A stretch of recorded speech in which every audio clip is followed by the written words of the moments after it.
Hay asesinos que dejan rastro de sangre, otros dejan solo silencio. En junio de 2009, en una estación de autobuses de Hassan, una joven de 22 años entró al baño y nunca volvió a salir.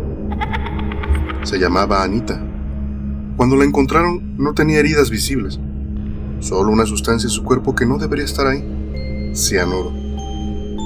Esa muerte, que al principio parecía un caso aislado, terminó revelando una de las series de asesinatos más frías y metódicas que ha conocido el sur de la India.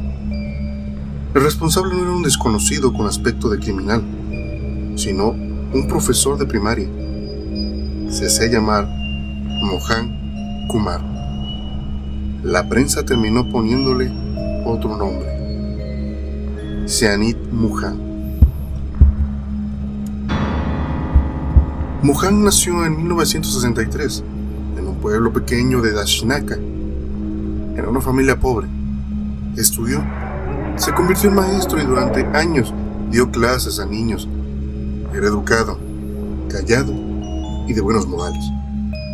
Se casó varias veces. Llegó a tener 2 esposas al mismo tiempo, en casas distintas, sin que ninguna de ellas supiera de la otra. Hasta aquí podría haber sido la historia de cualquier hombre con una vida complicada, pero alrededor del 2003, algo cambió. Empezó a buscar mujeres solteras. No cualquier mujer. Elegía las que tenían entre 22 y 35 años, de familias modestas, las que ya se sentían con la presión de la edad o no podían pagar una dote.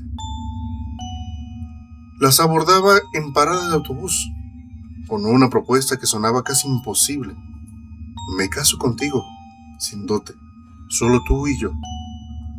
Muchas aceptaban. Viajaban con él a otra ciudad, a un lunch barato.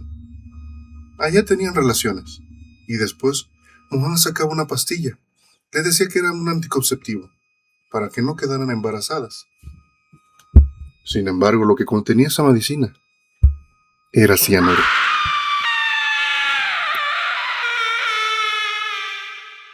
En cuestión de minutos las mujeres morían. Él recogía sus joyas y salía del lugar. Los cuerpos aparecían en baños de estaciones de autobús, en Bengaluru, siempre en ciudades diferentes. Durante años, la policía no conectó los casos. Parecían suicidios, sobredosis o simples muertes misteriosas. Se estima que entre 2004 y 2009 mató al menos a 20 mujeres.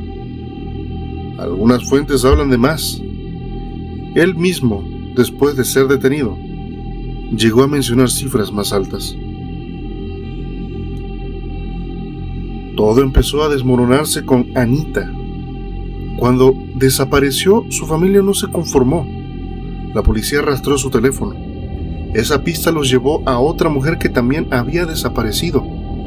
Y esa segunda pista los llevó hasta Mohan Kumar. El 21 de octubre de 2009 lo arrestaron en las afueras de Mangaluru, en la casa de una de sus esposas.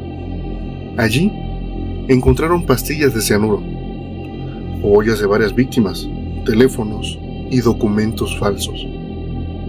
Cuando lo interrogaron, no opuso mucha resistencia. Comenzó a hablar. Fue detallando cómo elegía a las mujeres, cómo las convencía, cómo les daba la pastilla y cómo se quedaba con lo que llevaban encima. Durante los juicios, se defendió a sí mismo en varias ocasiones. Se sentaba frente a los jueces con la misma compostura de quien alguna vez controló un aula. Lo condenaron una y otra vez. Recibió penas de muerte que luego fueron conmutadas a cadena perpetua. En 2020 llegó la última condena: cadena perpetua por el asesinato número 20.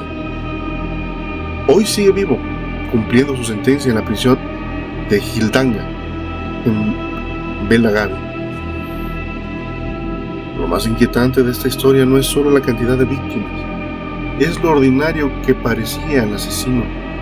No gritaba, no amenazaba, no parecía peligroso.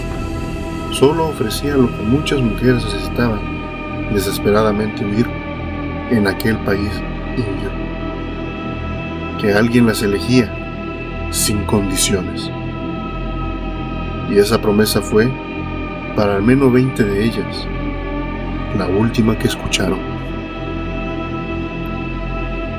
Mohan Kumar, conocido como Siani de Mohan, nació en 1963, condenado por el asesinato de 20 mujeres. Cumple cadena perpetua. Algunas familias todavía esperan respuesta que quizá nunca llegue.